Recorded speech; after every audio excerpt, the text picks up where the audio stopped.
Soy Daniel Pernas de DPS Trading y aquí estamos con un nuevo vídeo resumen. Estamos atravesando un periodo estacional donde estadísticamente los mercados no suelen hacerlo demasiado bien. Después, como siempre, vamos a ver los gráficos y niveles a tener en cuenta, pero así de primeras comentar que no debería cundir el pánico por estas caídas de corto plazo que no deberían sorprender a nadie. Ahora, antes de nada, vamos a analizar muy rápidamente qué esperar en cuanto a políticas monetarias tras la reunión de la Fed, para tener un poquito de contexto. Bien, aquí lo que dice Powell es que hemos recorrido mucho terreno, pero todavía no se ha notado la totalidad de los efectos de nuestro endurecimiento en la política monetaria. Por ello, en la pasada reunión han decidido mantener los tipos de interés. Consideran que la postura actual de política monetaria es restrictiva y pone presión a la baja sobre actividad económica, contratación e inflación. Por otro lado, van a continuar con el proceso de reducción del balance de activos de la Fed. En cuanto a proyecciones de tipos de interés, esto casi vamos a verlo mejor aquí en el cuadro. Para finales de este año no esperan cambios respecto a lo proyectado en la reunión de junio, pero han revisado al alza tanto los tipos de interés para finales de 2024 como para 2025. En concreto, han revisado al alza en 50 puntos básicos. ¿Y esto por qué? Bueno, porque la actividad económica de momento está resistiendo bastante bien y han revisado al alza las proyecciones tanto para 2023 como para 2024. Esto también sucede en cuanto al ratio de desempleo, que en este caso lo han revisado a la baja respecto a la proyección de junio. Esto para 2023, 2024 y 2025. Aquí directamente después del comunicado, un periodista le pregunta: ¿no estás diciendo hoy que hemos alcanzado este nivel suficientemente restrictivo? Aquí Powell no se quiere mojar mucho, la respuesta es que no, y que claramente lo que deciden hacer es mantener la tasa, pero aguardando los siguientes datos. Necesitan ver más progreso antes de dar por finalizada totalmente la subida de tipos. No quiere decir que vayan a subir tipos, posiblemente los mantengan, pero ahora mismo Powell no afirma ni una cosa ni la otra. Si nos vamos a ver qué es lo que piensan actualmente los participantes del FOM con datos actuales, pues 12 de ellos se inclinan a pensar que va a haber una subida de tipos de aquí a final de año y 7 que van a mantener constantes los tipos de interés. Por tanto, en principio, según esto, parece inclinarse las probabilidades a que pueda haber una subida de tipos de aquí a final de año. ¿Y qué dice nuestra herramienta de CME Group? Bueno, pues de cara a la reunión de noviembre otorga un 73,8% ahora mismo de probabilidades de mantener tipos y un 26,2% de subir 25 puntos básicos. Y para la siguiente, para la reunión de diciembre, pues aquí curiosamente da un 54,8% de probabilidades de mantener tipos respecto a los niveles actuales. Da un 38,4% de probabilidades de subir 25 puntos básicos respecto a niveles actuales. Y ojo que no descarta una subida de 50 puntos básicos de aquí a final de año. Eso sí, las probabilidades serían de un 6,7%. Por tanto, llama un poquito la atención la discordancia entre estas probabilidades y las proyecciones de los miembros del FOM, pero en todo caso vemos que la cosa no está demasiado clara. Iremos viendo porque esto no es una foto fija y a partir de los datos que vayan surgiendo podría haber movimientos en un sentido u en otro. Ahora es bastante complicado tomar decisiones en base a la política monetaria. De hecho, a priori podríamos pensar que si suben los tipos de interés, por lógica debería caer la bolsa, ¿no? Bueno, pues vayamos a las estadísticas. Aquí tenemos estadísticas desde el año 1946 de qué ocurre en el S&P 500 cuando se da un ciclo de al menos 5 subidas de tipos. Aquí podemos ver que en el 75% de los casos, a pesar de estar en un entorno de subida de tipos, los retornos han sido positivos. Eso sí, la media analizada es de un 3,9%, bastante inferior al retorno anual histórico del S&P. Ahora vamos a ver otra diapositiva que me parece muy interesante, que hace referencia a cuánto pesan las 10 mayores empresas del S&P 500 en el índice. Aquí tenemos la evolución desde el año 1980 y vemos que en el momento actual vienen pesando el 30,5% del S&P, es decir, las 10 mayores empresas explican el 30,5% del movimiento del índice. ¿Y esto es mucho o es poco? Bueno, pues a tenor de los datos de años anteriores, ahora mismo estaríamos en un pico, ahora mismo estaríamos en un peso bastante importante. Ahora vamos a ver los gráficos. Quizás te estés preguntando, bueno, ¿y qué pasaría con el S&P 500 si todas las acciones ponderaran igual? si cada una de las 500 acciones del S&P ponderasen un 0,2% del índice. Pues también lo vamos a ver a continuación, así que no perdamos el tiempo, 2 segundos para el disclaimer, ¡arrancamos! Bien, vamos a empezar hoy entonces por el gráfico del S&P 500. Aquí lo tenemos con una fuerte recuperación desde los mínimos del año pasado, una recuperación de aproximadamente un 32% de mínimos a máximos de este año, y ahora lo que se encuentra haciendo es consolidar un poquito las subidas previas, aprovechando el efecto estacional de los meses de agosto y septiembre del que hablamos en vídeos anteriores. Con esta consolidación ha llegado a la primera zona de soporte importante, esta zona sombreada amarilla que antes era resistencia y aquí ya frenó las caídas del precio, que coincide además con la media de 200 sesiones que está en fase ascendente. En caso de perder esta zona, yo estaría atento a la paralela a la directriz que une máximos, ya que si continúa cayendo y rebota desde esta zona, pues esto ya casi se convertiría en un canal descendente. Ya en caso de perder esta línea discontinua, pues ya la siguiente zona estaría en los 4.200 y después ya en los 4.048 puntos. Por tanto, S&P 500 que se encuentra corrigiendo en el corto plazo, esto parece más una consolidación antes de proseguir con las subidas que otra cosa. Bien, ¿y qué pasaría con el S&P 500 si todas las compañías ponderasen por igual en el índice? Bueno, esto lo vemos en este gráfico y es que este gráfico refleja el comportamiento del índice S&P Equal Weighted, que tiene un aspecto similar al gráfico del S&P 500, pero por ejemplo, si nos fijamos en estas últimas subidas desde los mínimos del año pasado hasta los máximos de este año, aquí el recorrido sería de más de un 24% frente al S&P 500 que subió un 32% como hemos visto. Esto pone en evidencia que las 10 más grandes compañías del S&P 500 están tirando del carro. Bien, pues aquí en este índice de igual ponderación hemos superado el máximo anterior de los 6.211, alcanzando un máximo este año de los 6.321, pero aquí el problema es que cuando de nuevo va a visitar esta zona, aquí el precio se ve rechazado, por tanto tenemos una zona de resistencia muy importante en el entorno de los 6.321, 6.324. Otro problema es que aquí la media de 200 sesiones en diario aquí funcionaba de soporte, pero esta semana hemos perdido claramente la zona. Veremos si en futuras sesiones hay algún tipo de recuperación. El problema vendría en caso de perder los 5.522 puntos. ¿Por qué? Bueno, porque estaría activando una especie de doble techo. Eso sí, por el camino tendría zona de soporte en los 5.076. Nos vamos ahora a ver la situación del Nasdaq, índice tecnológico, que también se encuentra consolidando las fuertes subidas previas. En esta consolidación no ha llegado ni tan siquiera al 38,2% de la última subida. Ahora estaría en una primera zona de soporte como es la directriz alcista principal. Después tendría como soporte los 14.557, la zona de la media y niveles Fibonacci. Es probable que continúe la consolidación.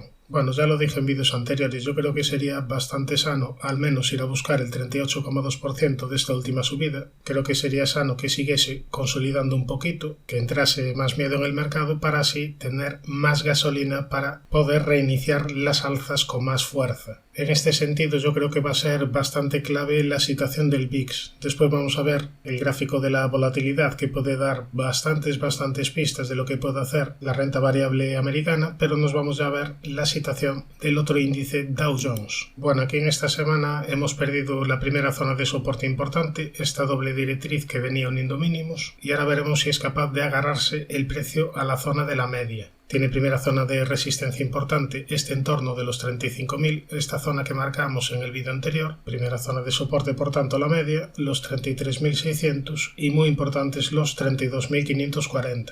Recordamos que todavía tiene pendiente objetivo por hombro cabeza hombro invertido hacia 36.980 y por segundo impulso hacia 37.360. Respecto al Russell 2000, índice de empresas de mediana y pequeña capitalización de Estados Unidos, aquí el nivel clave de medio-largo plazo, lo venimos repitiendo una semana más, serían los 2.033-2.034 puntos, y es que en caso de superar este nivel estaría activando una estructura de triple suelo. De momento la tendencia es lateral y en el corto plazo ha dado una señal de debilidad tras perder el soporte que marcamos en los 1827. De hecho, esta estructura que hizo se podría asemejar a una especie de hombro-cabeza-hombro. Por tanto, debilidad en el corto plazo tras perder este mínimo, tendría siguiente zona de soporte en los 1703 y sería muy negativo perder la zona de los 1644. Ya si nos vamos a Europa, tenemos aquí el gráfico del DAX que se encuentra en tendencia alcista de largo largo plazo, pero tendencia lateral en los últimos meses. Tendría una primera zona de soporte importante de corto plazo en el entorno de los 15.456 y una primera zona de resistencia en la media y en el entorno de los 16.070, en esta zona sombreada azul. Después, ya más alejados, soporte importante en los 14.450. Si nos vamos al Eurostoxx, la situación es bastante similar al DAX, con tendencia alcista de largo plazo y tendencia lateral en los últimos meses. Tiene una primera zona de soporte importante en los 4.175, primera zona de resistencia en los 4.327 y los 4.341. En caso de superar estos niveles, estaría activando una estructura de doble-triple suelo. En caso de perder soporte, el siguiente nivel importante a vigilar estaría en el entorno de los 3.980 puntos. Fíjate que esta zona de los 3.980 no sería moco de pavo. Es una zona de soporte muy importante. Ya si nos vamos al IBEX, índice español, también se encuentra en tendencia lateral en los últimos meses, con una zona de soporte importante en la media de 200 sesiones y en niveles de 9.170. Primera zona de resistencia los 9.672 y los 9.742 puntos. Vamos a ver la situación del CAC, índice francés, también lateral en los últimos meses, zona de soporte los 7.052, primera zona de resistencia los 7.435, los 7.526 y los 7.581. Zona muy importante de soporte de larguísimo plazo los 6.792. Esta zona sombreada amarilla. Si nos vamos al MIP, índice italiano, continúa con el objetivo por segundo, gran impulso alcista Fibonacci de largo plazo hacia niveles de 33.900. En el corto plazo tendría primera zona de soporte la directriz que une mínimos, la media de 200 y niveles de 27.566. Primera zona de resistencia los 24.000, quiere decir los 29.275 y los 29.757. Ahora vamos a ver el gráfico del VIX, índice de volatilidad, que nos puede dar muchas pistas de cara a lo que puede hacer la renta variable en el corto plazo. ¿Por qué puede dar muchas pistas? Bueno, aquí previamente habíamos hablado de que había activado una estructura de suelo hacia niveles de 22 aproximadamente. También decíamos que la media de 200 sesiones estaba en fase descendente y estaba actuando de resistencia. Esta era una de nuestras aliadas. Bueno, pues desde aquí ha venido caídas de la volatilidad, pero se ha frenado en la zona de soporte anterior. Esta zona de soporte ya decíamos que era muy importante, zona de los 12,42, y desde aquí fíjate el fuerte rebote que tuvo, además activando una nueva estructura de doble suelo. Vamos a medirla. En caso de cumplirse, pues nos llevaría a la zona de máximos anteriores, zona de los 18,82 aproximadamente. ¿Cuál sería aquí el peligro? Que en caso de superar esta zona estaría activando una gran estructura de suelo cuyo objetivo sería la zona de los 24,75 aproximadamente. Si esto se produce, es decir, si es capaz de superar esta zona, veríamos repuntes de la volatilidad y por tanto muy probablemente una continuidad de las caídas en renta variable. Por tanto, ojo al VIX, si supera esta zona de resistencia. Nos vamos ya al apartado de acciones. Bien, vamos a empezar por ASML Holding, una compañía que me habéis pedido, una de las grandes compañías europeas que ahora mismo se encuentra consolidando un poquito las subidas previas. Vamos a ver primero el gráfico semanal, y es que aquí en semanal todavía tendría activada una divergencia alcista. Es más clara en el MAC que en el RSI y el objetivo sería la zona de los 737 aproximadamente. Se quedó cerca de cumplirlo, pero todavía quedaría pendiente este objetivo. Ahora mismo con esta consolidación ha llegado a la primera zona de soporte importante, zona de la media de 200 sesiones en semanal, y ya si nos vamos a un diario, vemos que por aquí también pasaría la zona de soporte de los 542,9, esta zona de mínimos anteriores. Ya en caso de perder este nivel estaría pendiente de la paralela a la directriz que une máximos por si esto se convierte en un canal descendente, y ya por último tendría soporte en los 496,60. En caso de perder esta zona ya nos quedaría los 444,5 y la zona de mínimos anuales del año pasado. Por tanto, en el medio y largo plazo soy positivo con ASML Holding, en el corto plazo se encuentra consolidando. Veremos si nos forma alguna nueva señal que nos avise de que esta tendencia bajista de corto plazo ya se termina. Nos vamos a ver la siguiente, Costco. que continúa con el objetivo activado por este triángulo simétrico roto al alza, objetivo de largo plazo hacia niveles de $635, y aquí el único problema es que de momento ha detenido las subidas en niveles de $570, y en caso de perder la zona de los 530,56 estaría activando una estructura de doble-triple techo. ¿Crees que es lo más probable? No lo creo porque tiene este objetivo grande de largo plazo activado. Además, la media de 200 sesiones está en fase ascendente. Aún así, yo vigilaría este nivel de los 530,56 y en caso de perderlo ya tendría más precaución. Otra posibilidad que también podría ser es que continuase consolidando, por aquí pasase la media de 200 y de aquí desde esta zona viniera una recuperación y que esto se convirtiese en un gran canal lateral. Bien, nos vamos a la siguiente, CVS Health, que en el larguísimo plazo tiene una zona de soporte muy importante en esta directriz que viene uniendo mínimos y en la zona de los 45,92. Desde aquí es desde donde vino la última recuperación, superando la zona sombreada amarilla y avisando de más subidas. A partir de ahí fue a buscar la zona de máximos anteriores e incluso la superó, llegando a niveles de 107,73. Te dibujó una divergencia bajista y de nuevo se retoman las caídas. Compañía que se encuentra consolidando con primera zona de resistencia la media de 200 sesiones que está en fase descendente, y aquí mientras la media esté en fase descendente, mientras la media esté bajando, yo tendría precaución. ¿Cuándo daría primeras señales positivas? En caso de superar esta zona sombreada azul, en caso de superar niveles entre los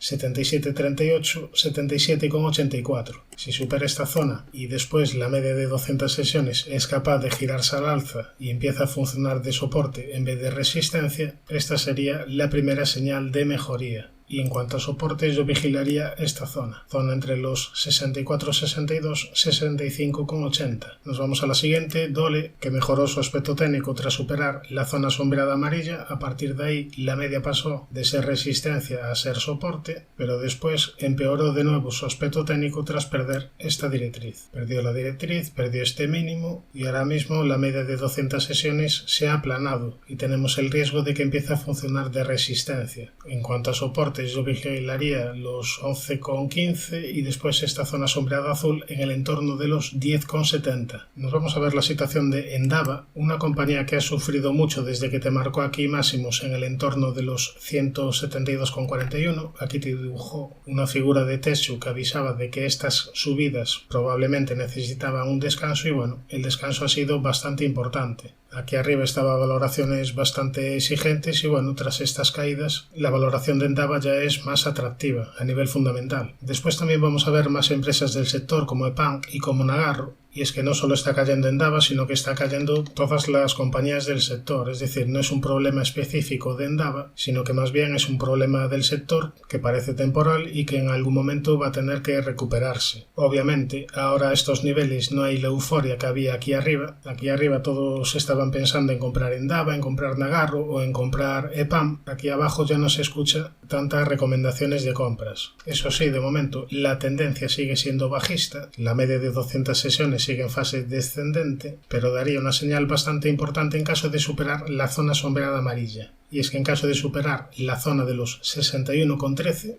estaría activando una estructura de doble suelo, estaría activando una estructura de cambio de tendencia con un primer objetivo mínimo hacia la zona de los 74,7. Por tanto, Endava cerca de resistencias importantes, la zona de la media, la directriz bajista principal y los 61,13. En caso de superar estas zonas, sería bastante positivo para el valor. Bien, nos vamos a otra empresa del sector, EPAM, que hizo algo similar que Endava, venía tras fuertes subidas, aquí te dibujó una estructura de techo y a partir de ahí caídas fuertes. Ya más reciente te activó esta estructura de rectángulo roto a la baja y tras cumplir el objetivo vino esta última recuperación. Vamos a eliminar esto del gráfico porque ya está pasado y aquí podemos marcar esta resistencia de la directriz que une máximos y también tiene zona de resistencia esta zona sombreada azul en el entorno de los 270,76.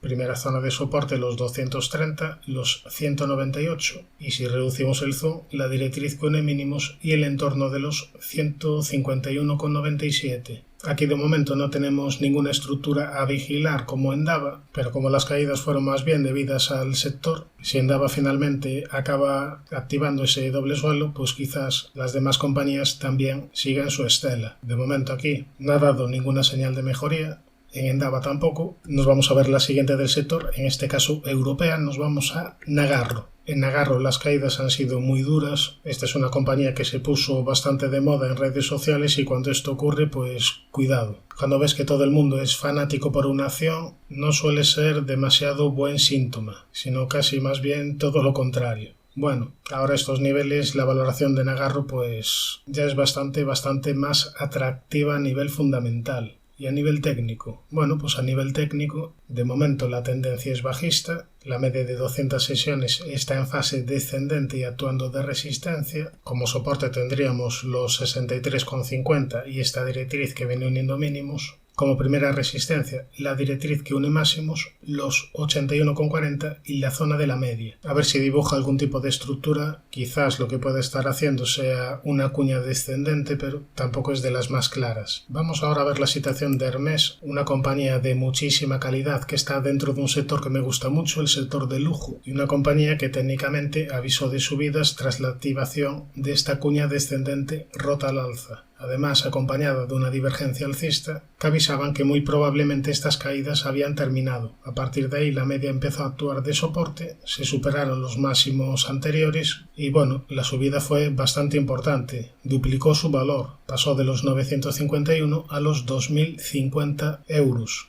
Ahora estábamos a unas valoraciones bastante exigentes y tampoco va a subir hasta el infinito sin correcciones. Aquí últimamente te desarrolló un movimiento lateral y tras perder la zona de soporte de los 1831 acaba de activar una estructura de rectángulo hacia niveles de 1606 aproximadamente. Por tanto, objetivo bajista activado en Hermès. Por el camino tendría zona de soporte en los 1638 en esta zona sombreada azul y después en este entorno de los 1434 aproximadamente. Ya si trazamos un Fibonacci de mínimos a máximos, el 61,8 pasaría por niveles de 1376. Por tanto, corrigiendo Hermès, a medio y largo plazo soy positivo con esta acción porque es una empresa de mucha calidad, pero estaba a valoraciones bastante exigentes. En caso de que cumpla el objetivo de rectángulo, en caso de que se produzca esta consolidación, pues sería una compañía interesante para tener en radar. Nos vamos ahora a ver la situación de Texas Instruments, que desde los mínimos del coronavirus tuvo una fuerte subida y ahora lo que se encuentra es desarrollando un claro movimiento lateral con la media de 200 sesiones plana y el precio oscilando arriba y debajo de la misma. Tiene primera zona de soporte los 158,80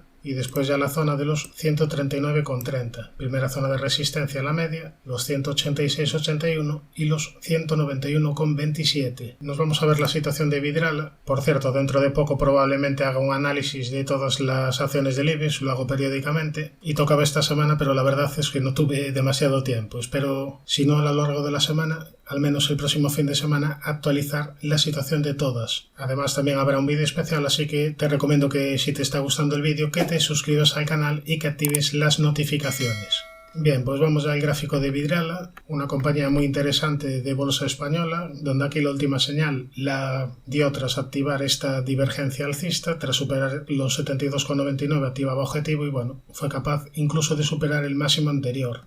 Ahora se encuentra consolidando las fuertes subidas previas. En esta consolidación ha llegado ya al 50% Fibonacci de esta última subida y ahora ya estamos un poco en valoraciones más atractivas. Tiene una primera zona de soporte en los 79,50, después en la zona de los 72,9, esta zona es importante, y después ya para largo plazo tiene el mínimo relevante en el entorno de los 52,8. En cuanto a resistencias podríamos marcar aquí una directriz que une máximos, también tendríamos los 87,70 y la media de 200. Por último, el nivel de los 93,30. Fíjate que también podríamos marcar soporte en esta zona, en esta directriz que une mínimos. Incluso lo que puede estar realizando el precio sea una cuña descendente. De momento es prematuro, pero podríamos ir vigilando esta posible estructura. En el apartado de divisas tenemos aquí el gráfico del euro-dólar que continúa con la consolidación. Tendría primera zona de soporte los 1,0615. En caso de perder esta zona, el siguiente nivel relevante estaría en el entorno de los 1,0516. Primera zona de resistencia los máximos de las velas del jueves y del viernes en el entorno de los 1,0674.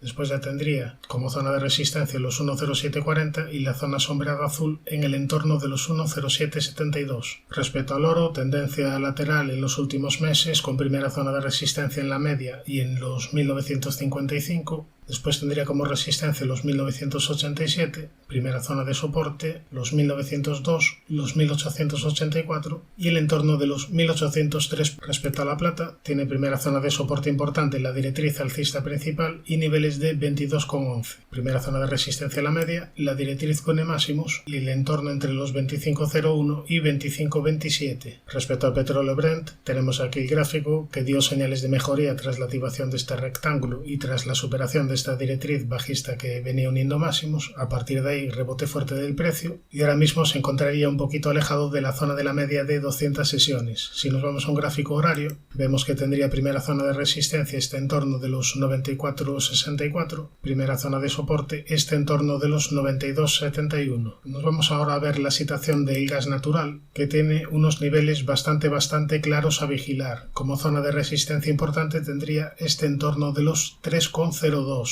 En caso de superar los 3,02, estaría activando una estructura de suelo hacia niveles de 4,05. Por el camino podría encontrar resistencia en esta zona sombreada amarilla, zona entre los 3,52 y los 3,69. Ya para más corto plazo, primera zona de resistencia los 2,87, primera posible zona de soporte la media y los 2,43. Suscríbete al canal si te ha aportado valor toda esta información y no te olvides de activar la campana para estar informado siempre de todas las novedades. Un saludo, mucha precaución y buenas inversiones.